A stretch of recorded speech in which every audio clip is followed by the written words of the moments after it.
Hola, mi nombre es Robert Mackenzie. Bienvenidos a la Universidad de Chicago, donde un distinguido grupo de invitados se ha reunido con el objeto de ver y discutir este capítulo de la serie Libre para Elegir.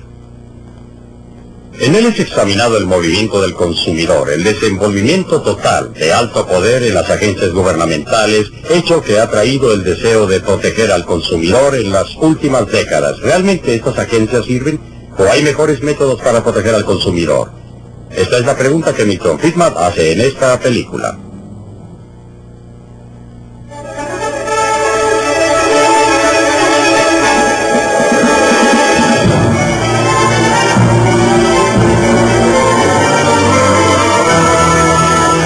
Libre para elegir.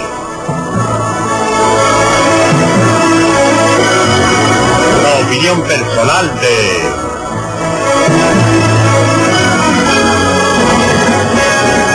Milton Friedman.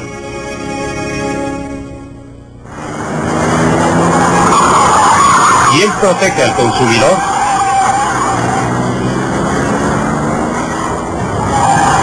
El Corvair modelo 1960, condenado por Ralph Nader como peligroso a cualquier velocidad. Desde el ataque de Nader se acepta cada vez más la idea de que hace falta que el gobierno nos proteja en el mercado. Hoy día, hay agencias por todas partes en Washington en que los burócratas deciden lo que nos conviene. Agencias para controlar los precios que pagamos, la calidad de la mercadería que compramos, la elección de los productos que se ofrecen. Nos está costando ya más de $5,000 millones al año.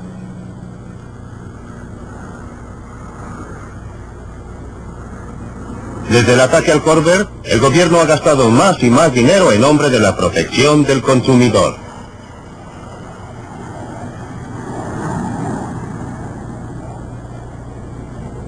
Esto no es lo que tenía en mente el tercer presidente de los Estados Unidos, Thomas Jefferson, cuyo monumento vemos aquí, cuando definió un gobierno prudente y frugal como aquel que impide que los hombres se hagan daño unos a otros y los deja libres para dirigir sus propias metas en la industria y el mejoramiento. A partir del incidente del Corvair, el gobierno de los Estados Unidos se ha ido abriendo paso cada vez más entre el comprador y el vendedor en los mercados de Norteamérica. Según Thomas Jefferson y sus estándares, lo que tenemos hoy no es un gobierno prudente y frugal, sino uno despilfarrador y entrometido. Los reglamentos federales que gobiernan nuestras vidas se encuentran en muchas partes. Encontramos uno aquí, en la Biblioteca del Congreso, en Washington, D.C. En 1936, el gobierno federal fundó el Registro Federal para registrar todos los reglamentos, audiencias y otros asuntos relacionados con las agencias de Washington. Este es el primer volumen número 1. En 1936 se necesitaron 3 volúmenes como este para registrar todas las materias. En 1937 se necesitaron 4, y después más, y más, y más. Al principio aumentaron lentamente, pero en forma constante, tanto así que año tras año se necesitó una pila más y más grande para registrar todas las audiencias de ese año. Entonces, alrededor de 1970 hubo una verdadera explosión, y una pila no fue suficiente para registrar todos los reglamentos de ese año. Se necesitaron 2 y después 3 pilas. Hasta que un día, en 1977, septiembre 28, el Registro Federal llegó a contar con no menos de 1,754 páginas. Y no son precisamente páginas chicas tampoco. Muchos de estos reglamentos salieron de este edificio. Seguridad de productos de consumo. Estamos ocupadas las líneas. ¿Me puede esperar, por favor? Esta comisión es una de las agencias más recientes establecidas para protegerles. Resortes. ¿En qué le puedo servir? Una de sus tareas es aconsejar. Lo que lo delató fue que uno de los que estaban ahí no se comportó en la forma debida. ¿Y qué se está haciendo respecto al inflamable de la vestimenta para niños? Pero su función principal es producir reglamentos y normas. Cientos y cientos, ideados para asegurar la seguridad de los productos que ofrece el mercado. Es difícil escapar de la mano muy visible de la Comisión de Seguridad de Productos de Consumo. salvo en el caso de comestibles y artículos farmacéuticos, municiones y automóviles, que están regulados desde otras agencias. Tiene el poder para regular casi todo lo que se le venga en mente.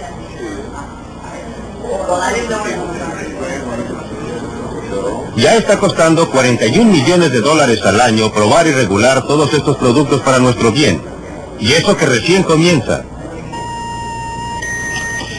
La comisión emplea técnicos altamente entrenados para llevar a cabo las pruebas como esta, probando los frenos de una bicicleta.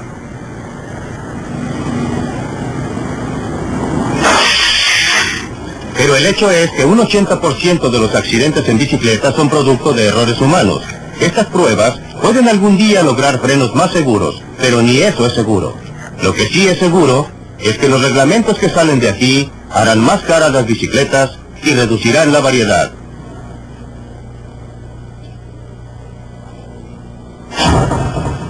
Sí, efectivamente, están probando la forma en que se encienden los fósforos.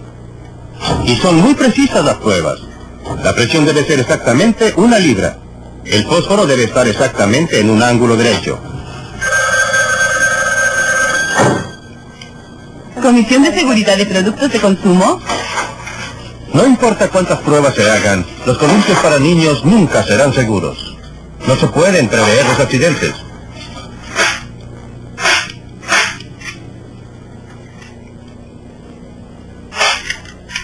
Si se intenta, se termina con unos resultados ridículos.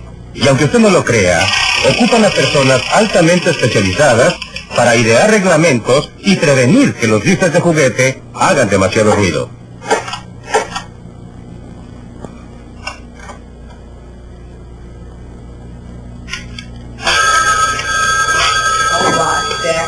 Comisión de Seguridad. La comisión en efecto está decidiendo lo que nos conviene. Nos están quitando la libertad para escoger.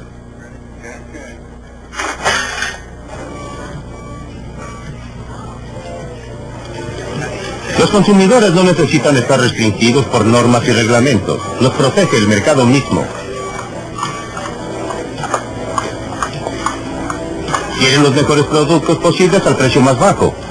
Y el propio interés del productor lo llevará a entregar este tipo de producto para mantener satisfechos a los consumidores. Después de todo, si entregan productos de baja calidad aquí, no van a lograr que usted vuelva a comprar. Si entregan mercadería que no les sirve, no la van a comprar. Es por eso que buscan por todas partes hasta encontrar el producto que los satisfaga y que llame su atención. Y promueven estos productos porque, de lo contrario, se arruinarán. Es obvia la diferencia entre el mercado y la acción política y la agencia gubernamental. Aquí nadie lo obliga. Es libre, hace lo que quiere. No hay un policía que le saque dinero del bolsillo o velará porque haga lo que dicen. Hace un cuarto de siglo, compré de segunda mano una calculadora de escritorio por la que pagué $300. Una de esas pequeñas calculadoras de hoy día y que podría comprar por $10 y que hace todas las operaciones que hacía la otra y más, que produjo esta tremenda mejoría en la tecnología. ¿Era el interés propio o la avaricia si quiere? El afán de ganar de los productores que querían producir algo que les diera a ganar $1. La avaricia de los consumidores que querían comprar lo más barato posible. ¿Tomó parte en esto el gobierno? Muy poco, solo manteniendo abierto el camino para que la avaricia humana y el interés propio pudieran beneficiar al consumidor. Cuando los gobiernos intervienen en los negocios, se ahoga la innovación. Los ferrocarriles están reglamentados desde hace casi un siglo y son una de nuestras industrias más atrasadas. La historia del ferrocarril demuestra lo que casi siempre resulta de las buenas intenciones de los grupos que protegen al consumidor. En los años de 1860, las tarifas de ferrocarriles eran más bajas en los Estados Unidos que en cualquier otra parte del mundo, pero muchos clientes pensaron que eran demasiado altas. Se quejaron amargamente de las ganancias de los ferrocarriles. Ahora bien, los ferrocarriles de la época también tenían problemas. Problemas que surgían de la feroz competencia entre ellos.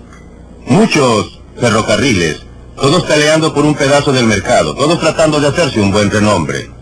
Si quiere ver los problemas que tenían según ellos, venga a ver esto. Al ver el interior de este vagón privado de ferrocarril, no parece que las personas que dirigían el ferrocarril tuvieran mayores problemas. A algunos, como al dueño de este vagón privado, les había ido muy bien. Este era el equivalente del jet privado de los grandes magnates de hoy. Pero por cada uno que lo lograba, muchos no sobrevivían la feroz competencia. Lo que vemos aquí es un mapa ferrocarrilero de los Estados Unidos de 1882. Muestra a todos los ferrocarriles que existían entonces. Era un verdadero laberinto de ferrocarriles que iban a los rincones más lejanos, más apartados, cubriendo la nación de costa a costa. Entre puntos tan distantes como, por ejemplo, Nueva York y Chicago, había por lo menos media docena de líneas corriendo entre esos dos puntos. Y cada una de estas trataba de ganar el mercado reduciendo tarifas, las que llegaban a ser muy bajas. Los que más se beneficiaban de esta competencia eran los clientes que enviaban mercadería a puntos distantes. Por otra parte, entre algunos puntos de ese viaje, digamos por ejemplo, Harrisburg y Pittsburgh, había a veces una sola línea funcionando y esa línea se aprovechaba al máximo de su posición privilegiada. Cobraba el total que daba el tráfico y el resultado era que la suma de las tarifas que se cobraban para el tramo corto era típicamente más alta que el total cobrado por el tramo más largo entre los puntos más distantes. Por supuesto que ningún cliente se quejaba de los precios bajos para el tramo largo, pero sí se quejaban de los precios altos cobrados por los tramos cortos. Y esa fue una de las razones principales de la agitación que finalmente llevó al establecimiento de la Comisión Interestatal de Comercio. Los dibujantes de la época se deleitaban en hacer notar la tremenda influencia política que tenían los ferrocarriles, y realmente la tenían. Utilizaron las quejas de los consumidores para lograr que el gobierno estableciera una comisión que protegiera los intereses del ferrocarril. Demoró alrededor de una década para que la comisión funcionara plenamente. Para entonces, está por demás decir que los defensores del consumidor habían pasado a su próxima cruzada. Pero seguían ahí los ferrocarrileros. Rápidamente aprendieron cómo utilizar a la comisión para sus propios fines. Solucionaron el problema tramo largo, tramo corto, aumentando las tarifas del tramo largo. Los clientes terminaron pagando más. Hábleme de protección. El primer comisionado fue Thomas Cooley, un abogado que había defendido los intereses de los ferrocarriles durante muchos años. Los ferrocarriles continuaron dominando la comisión. En los años 1920 y 1930, cuando los camiones surgieron como competidores muy serios en los tramos largos, los ferrocarriles indujeron a la comisión a ocuparse del transporte por camiones. Los camioneros, a su vez, aprendieron cómo utilizar a la comisión para protegerse de la competencia. Esta firma lleva flete ida y vuelta del Aeropuerto Internacional de Dayton, Ohio. En algunas rutas es la única y los clientes dependen de ella. Pero la Dayton Air Freight tiene problemas. Su licencia de la ICC solo le permite llevar flete desde Dayton hasta Detroit. Para cubrir otras rutas, ha tenido que comprar derechos a otros porteadores con licencias de la ICC, incluyendo a quienes no tienen ni siquiera un camión. Y han pagado hasta $1,000 al año por el privilegio. Nuestra compañía está tratando de obtener derechos para viajar hasta ahí. Sí, lo haremos. Y gracias por su llamada, señor. Los dueños de la firma han tratado durante años de lograr que se les extienda la licencia a otras rutas. No tengo queja con las personas que ya tienen permisos de la ICC, solo que este es un país grande y desde el establecimiento de la ICC en 1936 han entrado pocas personas al negocio y no permiten que entren nuevas empresas y compitan con las empresas que ya están dentro. Claro que la Dayton Air Freight sufre, pero también sufren los clientes que pagan tarifas más altas. Hablando francamente, no sé por qué la ICC se queda tranquila sin hacer nada. Es la tercera vez que yo sepa que hemos firmado una solicitud de la Dayton Air Freight que nos ahorraría algún dinero. Ayudaría a la libre empresa y ayudaría al país a ahorrar energía. Protegería a la empresa y país. Finalmente todo se reduce a que el consumidor financiará todo. Y ellos tienen la responsabilidad. La ICC tiene la culpa. La Dayton Air Freight ahora tiene muchos de sus camiones parados. Camiones que podrían estar proporcionando servicios valiosos. Lejos de proteger al consumidor, la ICC los ha perjudicado. En lo que a mí concierne, no existe libre empresa en el comercio interestatal. Eso desgraciadamente ya no existe en este país. Hay que pagar por ello y hay que pagar bastante caro. Y eso no solamente significa que pagamos el precio, significa que el consumidor tiene que pagar el precio. El precio que paga el consumidor cuando se trata de medicinas podría costarle la vida. En el siglo XIX, las farmacias ofrecían un surtido impresionante de píldoras y pócimas. La mayoría no surtía ningún efecto y algunas eran mortales.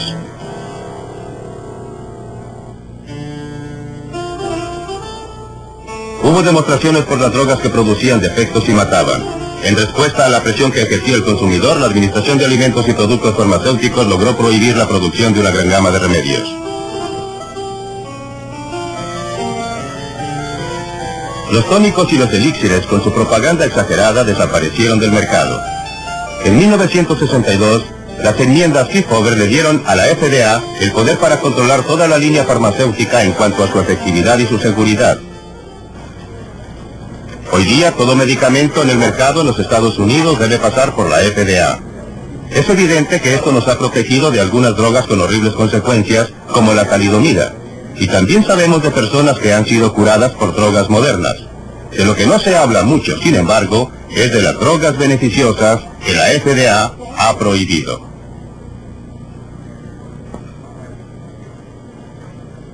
Bueno, si examina el significado terapéutico de las drogas que no han llegado a los Estados Unidos, pero que se pueden obtener en otras partes del mundo, como por ejemplo la Gran Bretaña, nos hace dar cuenta de que hay muchos ejemplos de pacientes que han sufrido. Por ejemplo, hay una o dos drogas llamadas inhibidoras beta, que según parece ahora, pueden prevenir la muerte después de un ataque al corazón. Nosotros la llamamos prevención secundaria de muerte coronaria por infarto al miocardio, las que de poder obtenerse aquí podrían estar salvando aproximadamente 10.000 vidas al año en los Estados Unidos. En los 10 años que siguieron a las enmiendas de 1962 no se aprobó ningún medicamento para la hipertensión, para el control de la presión sanguínea. En los Estados Unidos, en cambio, en la Gran Bretaña se aprobaron varios. En todo el área cardiovascular solo se autorizó una droga en los 5 años entre 1967 y 1972. Y esto se puede relacionar con problemas conocidos en la organización FDA.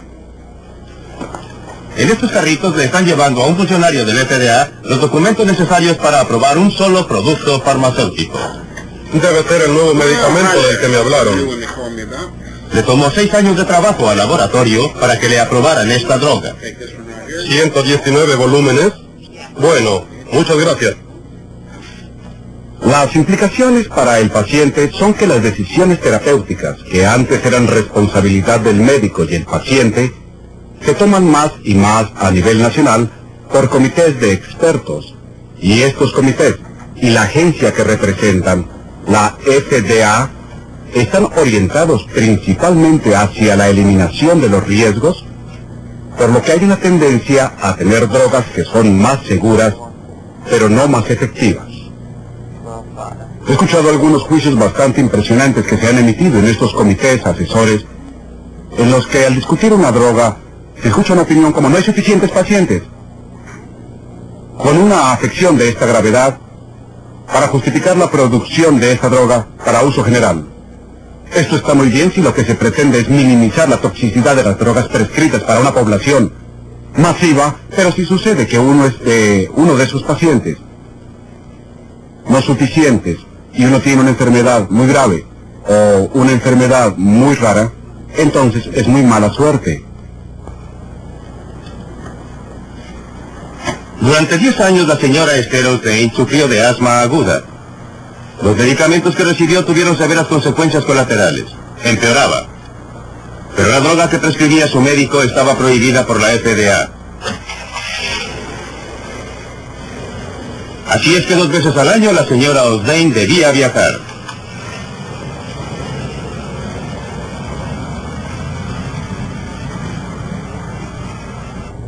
Había estado muy enferma, Me había hospitalizado varias veces y no encontraba la manera de controlar el asma y tenía que cambiar mi forma de vida cuando salía, aunque fuera por un periodo corto. Principalmente porque los derivados de la cortisona me estaban reblandeciendo los huesos e hinchando la cara y ocasionando otros cambios en mi cuerpo.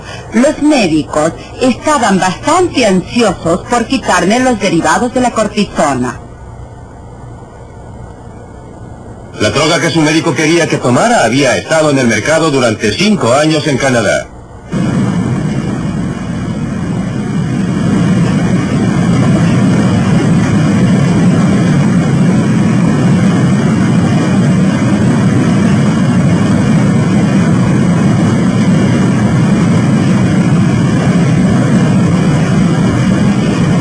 Una vez cruzada la frontera, a la altura de las cataratas del Niágara, la señora Osdane podía usar la receta que le había dado un médico canadiense.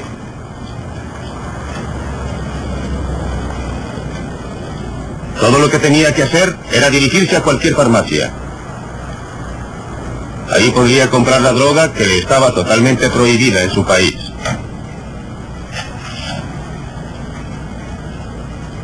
El medicamento tuvo efecto inmediato.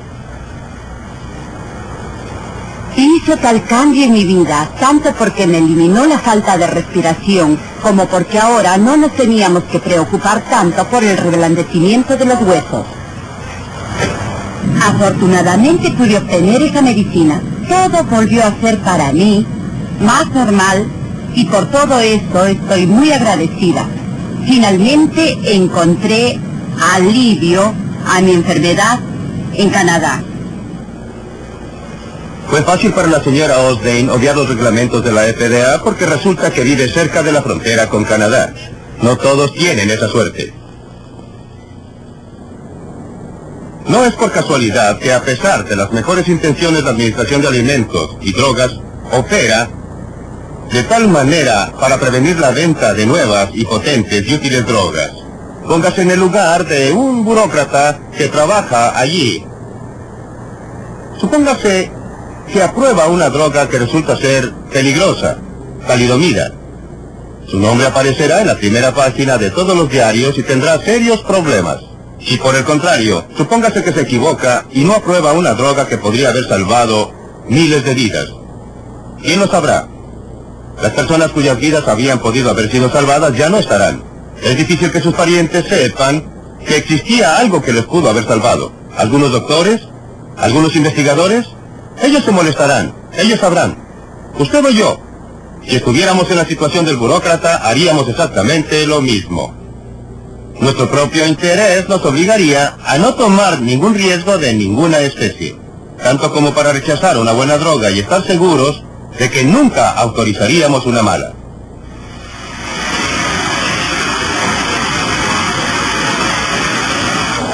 Los laboratorios ya no tienen los medios para desarrollar nuevas drogas en los Estados Unidos para pacientes con enfermedades raras. Cada vez más deben depender de drogas con grandes volúmenes de ventas. Ya 4 laboratorios han quebrado y hay menos drogas nuevas en el mercado.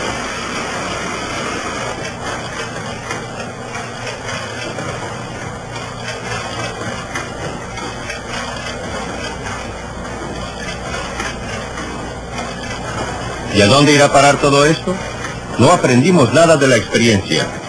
¿Se acuerdan de la prohibición?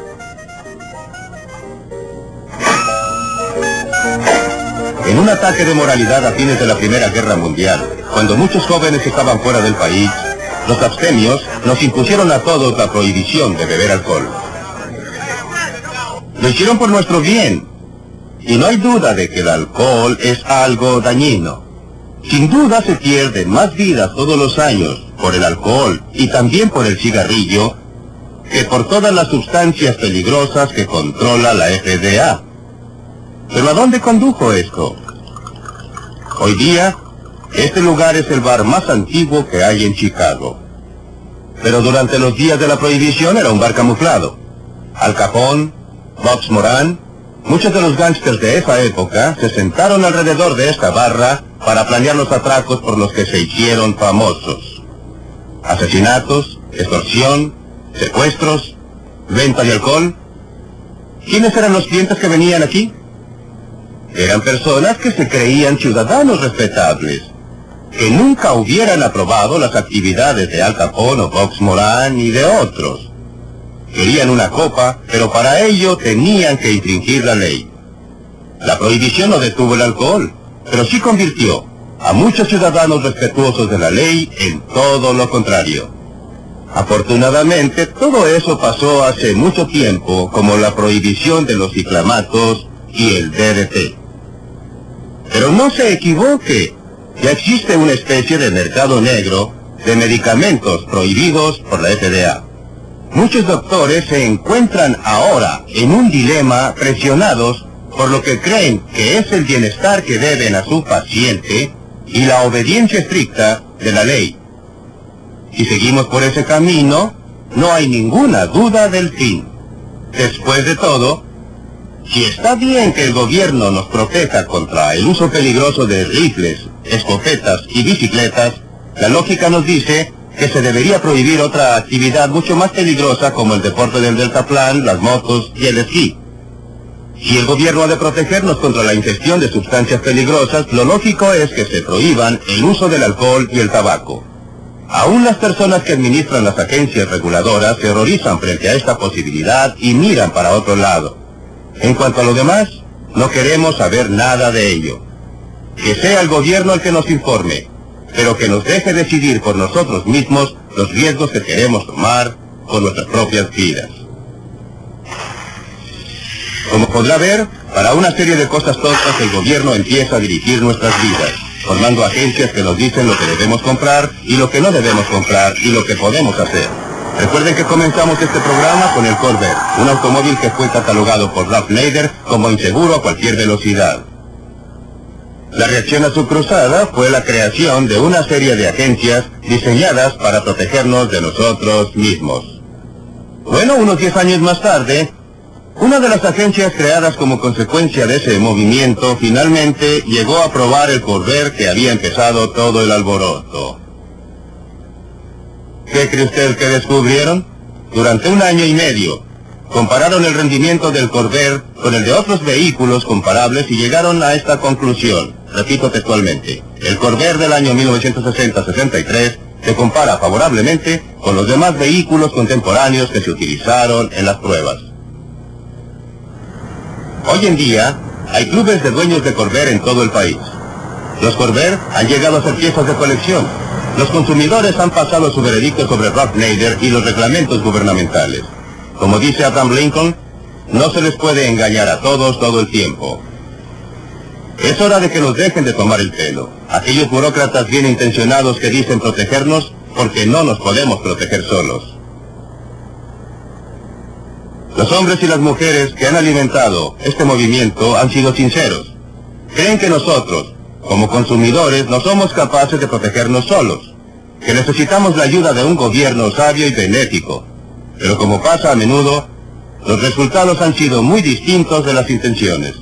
No solo han sido nuestros bolsillos robados de miles de millones de dólares, pero estamos peor protegidos de lo que estábamos antes. Libre para elegir.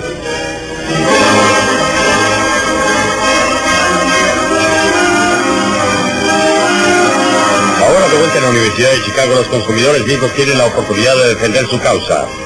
Concuerdo con el señor Freeman acerca de aquellas agencias que han tenido como propósito principal el sostener económicamente alguna industria. Esto es por lo que defensores del consumidor como yo están a favor de la eliminación del ICC, el CAD y la Comisión Marítima. Pero cuando se habla de protección del consumidor en el mercado y cuando se habla del guardián gubernamental en la competencia, como lo demuestran todas las encuestas, los consumidores piden más y más protección. Y para dar solo 2 ejemplos de cómo no basta con informar al consumidor para protegerlo, hace 5 años no habría podido comprar en este país una cuna que tuviera los barrotes lo suficientemente juntos para no preocuparme de que el niño se pudiera ahorcar. Hasta que el gobierno y la comisión se ocuparon del asunto, el consumidor no tenía posibilidad de comprar ese tipo de cuna. Ahora los estrangulamientos han bajado en un 50%. En 1975 yo no hubiera podido alquilar una máquina Xerox. Hasta que la Comisión Federal del Comercio Antimonopolio no implantó la competencia en ese mercado, no tenía su oportunidad y entonces en un año el precio bajó de 14.000 a 5.000 dólares.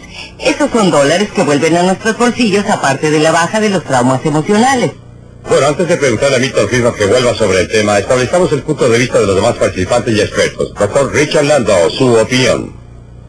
Bueno, creo que el costo es desproporcionadamente grande y que los beneficios son triviales si es que los hay. Creo que quizás Milton exagera un poco al tratar de lograr su punto, pero básicamente concuerdo con él en el área que domino y que es la regulación del desarrollo de nuevos medicamentos. John Clayburg. Bueno, en el campo de la seguridad de automóviles hemos salvado alrededor de 155.000 vidas y millones de heridos gracias a los reglamentos desde junio de 1960. Podría mencionar también el costo de choques de automóviles cada año, que es del orden de los 48.000 millones de dólares. Bastante alto cuando se compara con otras cosas, sin mencionar de nuevo el trauma humano. Bob Fenlow. Bueno, creo que es imposible no estar de acuerdo con Milton Friedman sobre los efectos del control sobre tarifas del tipo económico que tuvieron que soportar las industrias y compañías ferrocarrileras y camioneras. La intención de esa legislación fue, por cierto, proteger al ferrocarril y proteger a los camiones, y lo mismo en el caso de la reglamentación marítima.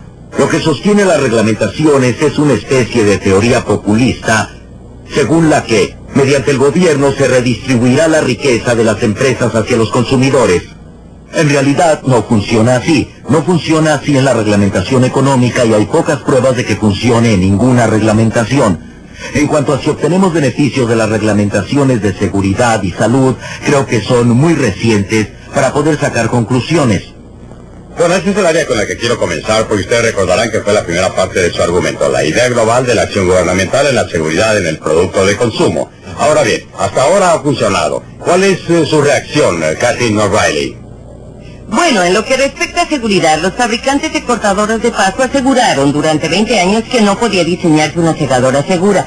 Solo cuando la Comisión de Seguridad de los Productos de Consumo los obligó, se despertó en ellos el genio creativo y diseñaron látigos de malla en plásticos y muchas otras innovaciones, que es la causa por la que la presencia del gobierno obligó una innovación que de otra manera no hubiera sido posible.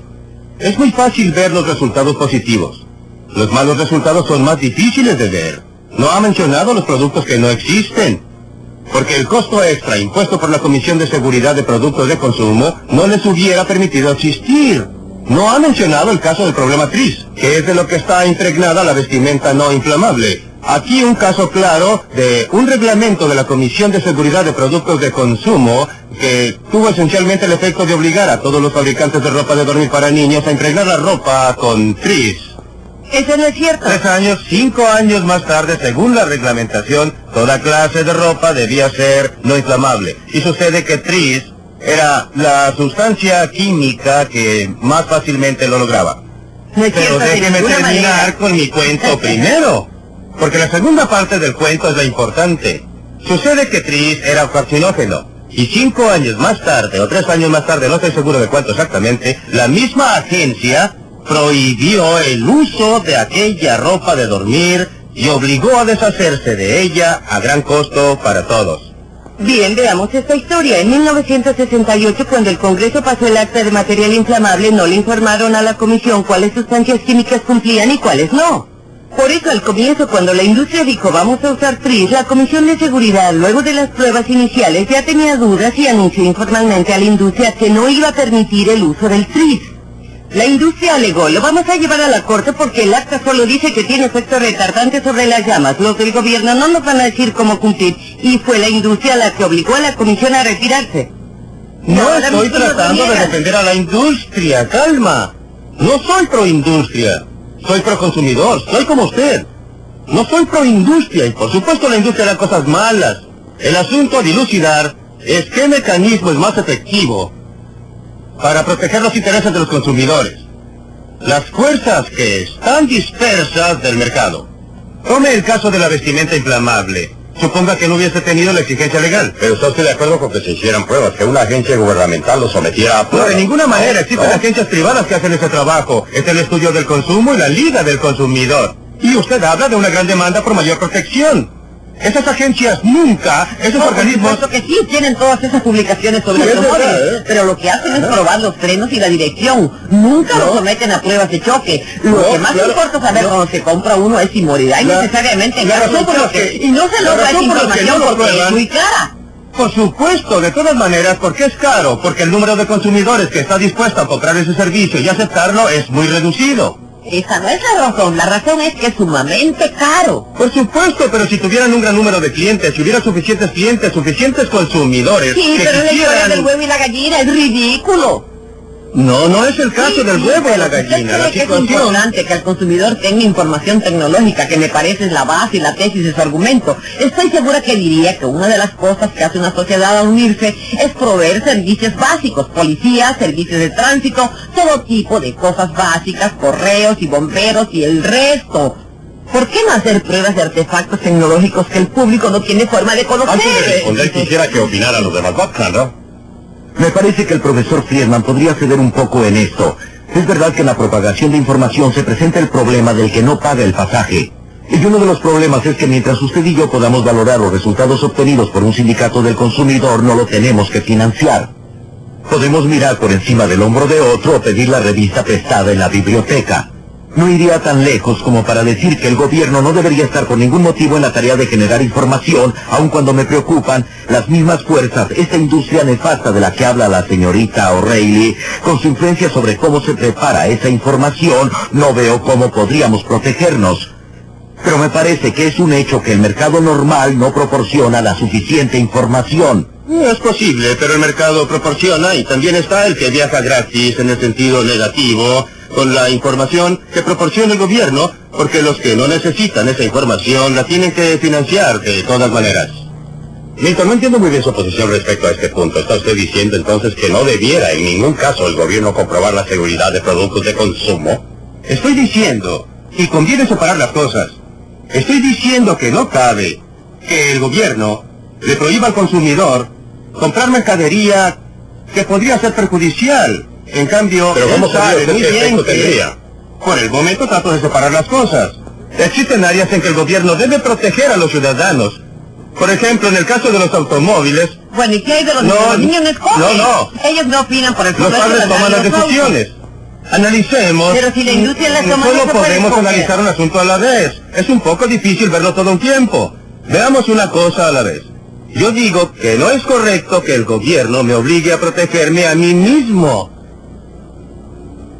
Ahora bien, si el gobierno tiene esa información, ¿Tiene o la obtiene? bueno, supongamos que tiene esa información, entonces debería hacerla pública, ponerla al alcance de todos. El otro punto es, ¿existen circunstancias en que el gobierno debiera reunir esa información? Es posible que existan circunstancias, deben ser consideradas una por una. A veces hay, otras veces no. Aunque ahora yo quisiera que regresáramos al área de la señora Claybrook.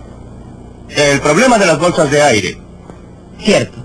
Si entiendo bien la situación y no sé nada sobre los aspectos técnicos del asunto de la bolsa de aire en un automóvil, ella está destinada a protegerme a mí como conductor. No evita que yo tenga un accidente o que le haga daño a otra persona porque se activa solo en caso de accidente. Pues bien, ¿por qué no puedo yo tomar esa decisión? ¿Quién es usted para decirme que debo gastar no sé cuánto, 200, 300, 400 dólares en esa bolsa? Lo que decimos es que cuando un automóvil choca contra una pared a 50 kilómetros por hora, los del asiento delantero deben tener protección automática incorporada en el auto. ¿Deben? ¿Por qué deben? Es una ¿Pero por qué deben? No me importa si se trata de una bolsa de aire o un cinturón de Una seguridad. es que el derecho sagrado a la vida es algo muy respetado en este país. Es más valiosa para mí que para usted. Mi vida es más valiosa para mí. Bueno, ¿Usted pero... hizo usted a su ver, cinturón de ¿usted sabe que seguridad? en un caso como este... A veces sí, a veces no. No parece ser tan valiosa para usted. Si lo fuera, usaría el cinturón. Perdóneme, hay otras cosas Sí. que son más valiosas. Sí, pero su uso es algo simple. Pero mi pregunta ahora es, y quiero una respuesta directa. Pero hay una razón básica del por qué, y es porque una persona cuando compra un automóvil no sabe cómo se va a comportar el auto en diversas situaciones. Ese es el punto número 1. Número 2. Hay un estándar mínimo básico y ese es el estándar de rendimiento. No es que lo obligue a usted a tener ciertas piezas en su automóvil, pero sería un estándar básico que su auto ya traería y que al comprarlo nadie dejaría de tenerlo.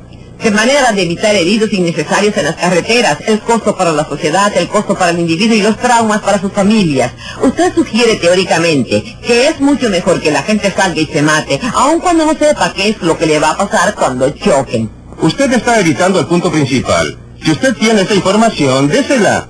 El punto en discusión no es el de proporcionar la información o no. El punto es, ¿qué derecho tiene usted de obligar a alguien a gastar dinero para proteger su propia vida? No la de otras personas, solo la de él. Y la otra pregunta que le voy a hacer es, ¿duda usted por algún momento de que prohibiendo el alcohol salvaría muchas más vidas en las carreteras que con la bolsa de aire, los cinturones de seguridad? ¿Se opone usted a la prohibición sobre la base de principios o solo porque la legislación no sería efectiva? Me opongo a la prohibición porque no creo que dé resultado. Por eso me opongo a ella. Ahora suponga que realmente resultara. Quiero llegar al asunto de los principios. ¿Sí? Suponga que estuviera convencida que realmente resultaría. Suponga que la prohibición podría resultar. ¿Estaría usted de acuerdo con ella? No, estoy en favor de la fabricación de productos. Estoy en favor de la fabricación de productos que sirvan al público. Me fascinaron algunos de los comentarios al comienzo. Todos concuerdan con que las agencias antiguas eran malas. Pero las de hoy no las hemos podido analizar. No, los está llevando a su red. No estuvieron de acuerdo con eso. En fin, siga usted con su teoría. Cuando usted habla del principio básico es, denme la información, déjenme escoger por mí mismo, sí, esa es la meta final. Porque en cualquiera de las audiencias a las que haya asistido y pido a cualquiera que demuestre lo contrario, si se trata de bolsas de aire o de ese o sacarina o lo que sea, nunca están las víctimas. Tampoco los que perdieron un brazo por culpa de una cegadora. Nunca comparecen para decir, gracias a Dios que me dieron el derecho de llegar a ser lisiado. Nunca se escucha a una víctima dar gracias al gobierno por haberle dado la opción. Nunca se ha oído a la víctima agradecer al Departamento de Justicia por no lisiarla. Usted podría hacer una observación sobre ese punto. Bueno, cuando se usó el DES para retener los embarazos hace 25 y 30 años, había cero evidencia de que causaría cáncer en la gente, menos en los niños de las mujeres embarazadas. Está ignorando los estudios de 1941. No hubo investigación en 1941. Esta es mi área de conocimiento. Soy endocrinólogo. No hubo nada. Bueno, hay una cantidad. No sigamos por ese camino. Déjeme preguntarle a la señorita sobre algo que no entiendo. Si el problema de los medicamentos es que no hay competencia, hay varios laboratorios en los Estados Unidos, en el mundo entero, como la reglamentación que está diseñada para mantener ciertos productos fuera del mercado, es decir, para restringir aún más el surtido de medicamentos, va a fomentar la competencia o la innovación. En realidad, todo lo que yo he aprendido en economía me lleva a pensar que esto está destinado a reducir la competencia. Y uno de los grandes beneficios de la reglamentación de los medicamentos es que si soy una compañía farmacéutica con un medicamento antiguo y muy probado en el mercado, querría que se mantuvieran fuera los nuevos productos. Creo que ahí está la lección que se aprende del control gubernamental, sea esta la Administración Nacional de Seguridad en Carreteras por los niveles de economía de combustible, sea por medicamentos, o sea el control de la producción. El efecto es anticompetitivo, de ningún modo favorece la competencia. Si yo me explayara un poco sobre lo que dice Bob, él y yo, estoy seguro, todos los economistas estaríamos de acuerdo en que la forma más eficaz de estimular la competencia sería abrir totalmente el comercio y eliminar los aranceles. Las medidas más anticonsumo que se encuentran en los estatutos son las restricciones al comercio exterior. ¿A la Federación de Consumidores de Norteamérica ha testiguado en contra de los aranceles? Ni siquiera se nos ha pedido. Ahora, la Administración de Alimentos y Medicamentos, y aquí, doctor, sé que usted tiene un interés especial en esto. ¿Cuál fue su reacción al análisis de Milton respecto al fracaso? Bueno, creo que es aún peor que el análisis de Milton o del análisis que hace el Dr. Wardell. Si uno pudiera examinar las innovaciones en medicamentos durante los últimos 25 a 30 años, vería que la mayoría de los medicamentos, que todos aceptarían como milagrosos, salieron al mercado antes de la enmienda Kefauver. Son las enmiendas de 1962. Exactamente. Bueno, la enmienda de 1962, como dice Milton, en realidad dio eficacia a la reglamentación de seguridad. Los encargados de aplicar esta ley fueron los que la echaron a perder. No veo cómo uno podría objetar la ley en sí misma. Lo que pasó fue que los que la administraron se volvieron locos con la seguridad. Lo único que se alteró de la ley fue lo relativo a su eficacia. Por lo demás, las dos cosas están íntimamente ligadas. Para una enfermedad grave como es el cáncer, habrá que tolerar un medicamento peligroso. Para tratar un dolor de cabeza deberá ser pero muy seguro. Ahora bien, esto es una cosa sabida, pero los encargados llegaron a ponerse medio histéricos con la talidomida. Y la nueva legislación que yo creo fue propuesta por Kefauver para que lo hicieran presidente perseguía hacer bajar los precios de los medicamentos.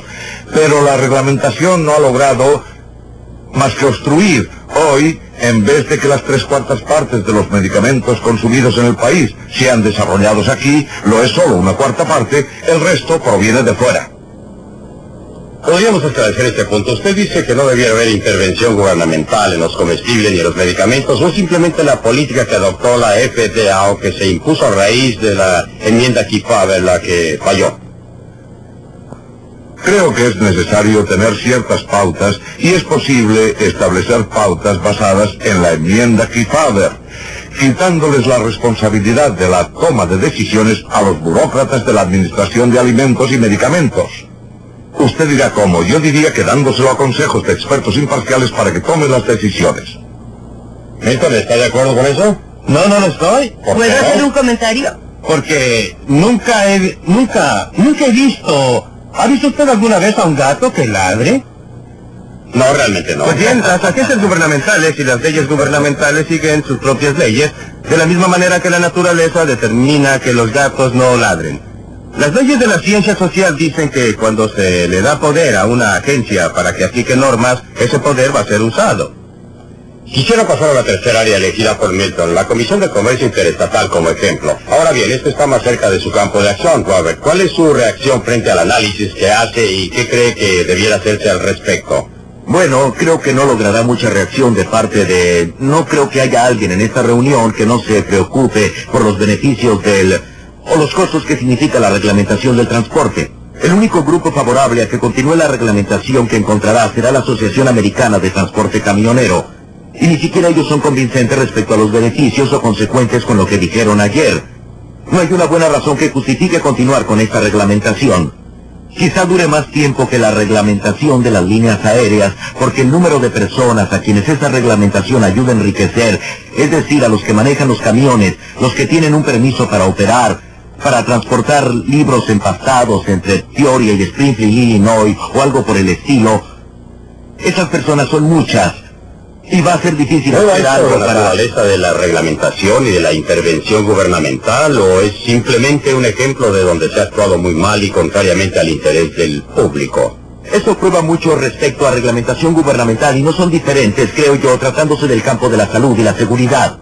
Déjeme informarle de un área de reglamentación muy importante para la salud y la seguridad, en lo que creo incluso Milton Friedman estaría de acuerdo en cierto modo, y es la reglamentación en el control de la polución, o por lo menos el establecimiento de normas en la propiedad que permiten reducir los niveles en que estaría la polución si no hubiera control respecto a la política del medio ambiente.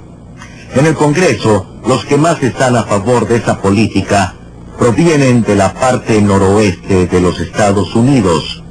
Y los menos, aquellos con más bajo promedio de votos en el Congreso, vienen del suroeste y de Alaska. Se preguntarán por qué, y una posible respuesta pienso que sería que el aire está viciado en la ciudad de Nueva York, pero no creo que se encuentre mucha gente que se preocupe seriamente por la calidad del aire en esa ciudad. En Nueva York lo que les preocupa son sus perspectivas de empleo y el valor de sus bienes. De no haber una política del medio ambiente en este país, lo que pasaría es que el comercio se trasladaría al suroeste y al oeste de los Estados Unidos.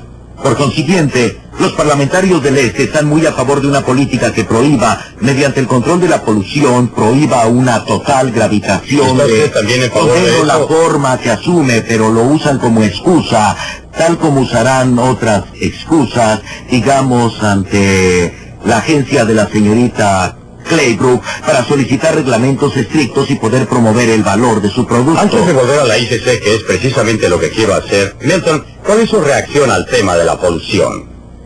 Bueno, él y yo estaríamos de acuerdo en la posición de que hay cabida para que el gobierno se preocupe de la polución. Estaría de acuerdo. En segundo lugar, en que las técnicas que se utilizan actualmente para controlarla son terribles y son las que son precisamente por las razones que él describe, porque son una manera eficaz de usar la excusa de la polución para fines muy distintos. Esa es una de las formas en las que los gobiernos maullan, si se me permite volver a mi gato. Hemos discutido este punto en detalle en un libro que escribimos para acompañar este programa de Libre para Elegir. El programa en sí era demasiado corto para que pudiéramos enfocar el problema de la polución. En realidad, lo tuvimos que dejar de lado por ser un tema tan complicado y difícil. Pero hay cabida para una verdadera intervención del gobierno porque es un caso en que se está protegiendo a terceras personas. En cada uno de los casos válidos, en mi opinión, para que haya intervención gubernamental debe ser para proteger a terceros. Hay razón para usar frenos porque se protege a terceras personas. Ese es un asunto totalmente diferente. En mi opinión, no hay razón para imponer el uso de una bolsa de aire, pero sí la hay para usar los frenos. ¿Acepta usted? No, ya que si sufriera heridas por el no uso de un elemento pasivo, en cierta medida me vería obligada a pagar parte de sus gastos médicos y de su prima de seguro. Por eso, solo para la isla de Gilligan, donde hay de 6 a 9 personas sin que interactúen, para esa pequeña sociedad tiene validez su distinción. Calma. En el caso del alcohol, cuando se enferma a causa del alcoholismo, ¿quién paga? Se ha demostrado que solo el consumo excesivo hace daño. No estoy hablando de accidentes. ¿Qué hay de la cirrosis hepática? Es una enfermedad sumamente común. Justamente por eso necesitamos... Porque es una enfermedad muy larga y muy cara. Podríamos detenerlo sobre... Nicola es una distinción muy interesante aquí. Uno se puede hacer daño, ha dicho, o depende de uno si quiere correr el riesgo de hacerse daño. Pero en este caso, ¿podría usted hacer esa distinción? Permítame volver a la pregunta. Nos estaba diciendo que no debemos hacer caso porque el tipo que sufre daños físicos va a terminar en un hospital por el Pero gobierno. no solo por el gobierno, no. Los daños también. Conteste ese punto porque mi... Calma, déjeme separar los dos puntos en disputa porque realmente quiero llegar a esto, porque su respuesta es muy común y contiene un elemento de validez. Lo que pasa es que cometimos dos errores. Pero no hace falta estar en un hospital del gobierno para que tenga validez. Perdóneme, espere un momento. El problema con su respuesta es que está diciendo que un mal justifica otro. Creo que deberíamos tener mucha menos intervención del gobierno incluso en estas áreas. Y no estoy dispuesto a seguir una política que implicaría decir... usted. Cualquier persona circula con un rótulo en la espalda que dice propiedad del gobierno de los Estados Unidos. No mutile, no pliegue o no corchetee. ¿Está usted en favor de la intervención del gobierno en las áreas donde, por ejemplo, los abogados y la industria óptica no permitían a sus miembros hacer publicidad? Hasta que la comisión intervino de modo que ahora los consumidores tienen la posibilidad de hacer comparaciones. Está entrando en otras áreas, pero mi respuesta es muy breve, ya que no conviene discutir esto aquí. Estoy en contra de las medidas del gobierno que permitieron a esas organizaciones tener el poder de impedir la publicidad. Pero no eran del gobierno. Ahora no. decía Bob Crandall decía que en lo que hace a la Comisión Interestatal de Comercio no hay argumentos de defensa. ¿Hay alguien que discrepa de esto o los aplastamos a todos? Esto parece ser el área donde, por lo que yo sepa, no es posible encontrar a alguien discrepando, aun cuando una de las presentaciones más efectivas de lo que andaba mal con el ICCE fue hecho por uno de los grupos de Ralph Nader. Quizás usted haya estado asociado con este grupo, eso es lo que realmente me sorprende. En el fondo hay aquí gente como Ralph Nader y su grupo que echan una mirada al ICC. ¿Y cuál es la solución que recomienda? Más de lo mismo, otro tipo de regulación. No. El único problema es que no era la gente adecuada quienes estaban regulando. Esto no es cierto. Esta es una exposición completamente... Usted trabaja para Nader, ¿verdad? Sí, claro. Ahí está la solución del doctor Randall para el problema médico, que la regulación la haga la gente Esto no adecuada. refleja de ninguna manera la diferencia entre la ICC y la regulación en el campo de salud y seguridad. Comprende dos puntos. Uno se refiere a los aspectos económicos y los beneficios para la industria. Otro se refiere a la necesidad de proteger la vida humana. Perdóneme, puede terminar. El segundo punto se refiere a lo que usted mencionó de relaciones con terceras personas. Usted habla de frenos porque tiene efectos sobre otras personas, pero además hay otros efectos. Por ejemplo, si estas terceras personas no usan casco y los atropella con su motocicleta, usted tendrá que pagar elevadísimos daños a terceros porque ellos no tomaron las precauciones debidas en el camino público. Y surge la pregunta, ¿el camino público deberá ser usado en tal forma que pueda producir daños? Nada de lo que dos personas hacen en el mundo, nada queda aislado. Todo tiene grandes efectos sobre terceros, pero tiene que guardar las proporciones, y lo importante es que la intervención del gobierno tiene efectos sobre terceros. Cuando el gobierno interviene en estos asuntos, lesiona a terceros, me saca dinero, me reduce mi libertad, restringe muchas actividades alrededor del mundo.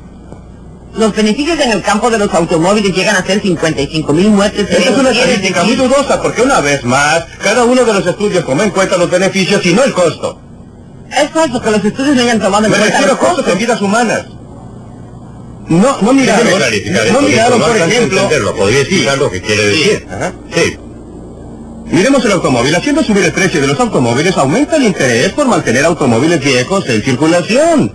El aumento de la edad del automóvil obra en contra de la seguridad. Cuando usted aumenta la seguridad de los vehículos para que la gente pueda... La gente conduce con mayor velocidad o con menos cuidado, hay más muertes entre los peatones, creo. Es una teoría que carece de pruebas y ya ha sido rechazada. Y de hecho, todas las economías en vidas humanas podrían... ¿Por quién? Pues ¿Usted? no, hay una serie de estudios incluso de Yale, Cooper de Yale y otros. Pero lo más importante es que la reglamentación que ha estado en vigencia durante los últimos 10 años demostró que ha habido un descenso en las muertes por accidentes de automóvil. Déjeme volver a lo anterior. Vea, lo que más ha influido en la economía de vidas humanas ha sido la limitación de velocidad a 55 millas por Pero hora. no, eso no es Y esta cierto. reglamentación no corresponde Sí, pero también es una a una reglamentación de seguridad. Ha sido introducida principalmente para ahorrar gasolina. Es una reglamentación. Bien, referente a la Pero su declaración no es correcta, en el sentido que la economía en vidas humanas haya venido principalmente de la limitación a 55 millas, pero había 55.000 muertes menos debido a las reglas de seguridad. Perdóneme. Ajá. Ha habido 55.000 muertes menos según sus estimaciones. Otras estimaciones... No, sino el contador Perdóneme, general. también otras estimaciones. La estimación que hizo el profesor Persman de esta universidad en un estudio muy serio estimó que no había economía en vida humana cuando uno tomaba en cuenta todos los efectos indirectos. Ahora bien, el estudio que él hizo quizá no esté en lo correcto. No creo que No lo estoy esté. tratando de decir que... Pero quizá el otro estudio tampoco esté en lo cierto, ¿eh? Sí, bueno. ¿Qué opina de eso, ah? La ventaja está del lado de los consumidores. No, le ruego me perdone, si la gente quiere exponer su vida y a ella. ¿Está volviendo a decir que usted no estaría a favor de una prohibición del plan Delta, Preguntamos a la industria automotriz Esto es mucho más peligroso. ¿Prohibió acaso el autódromo de las 500 millas de Indianápolis? Preguntamos a la industria automotriz cuánto se ahorraría si eliminaran las normas de seguridad introducidas en 1968 y la respuesta fue esta: no podríamos quitarlas, el público ya se acostumbró al parabrisas laminado que no les abre el cráneo, a la columna de dirección que cede, al tablero acolchado. Esta es la norma de la sociedad, pero la reglamentación cambió la manera de pensar del público y la percepción de lo que es posible. Y así, lo que usted sugiere es que la reglamentación del gobierno solo produce cosas que el público no quiere, pero usted no tiene ningún derecho todo de... lo que pasó en ese campo. Los frenos en las 4 ruedas fueron instituidos aún antes de la existencia de la Dejemos esta reglamentación materia de por esta seguridad. semana y Por lo que esperemos insiste estar en la juntos en el nuevo episodio la semana que sigue.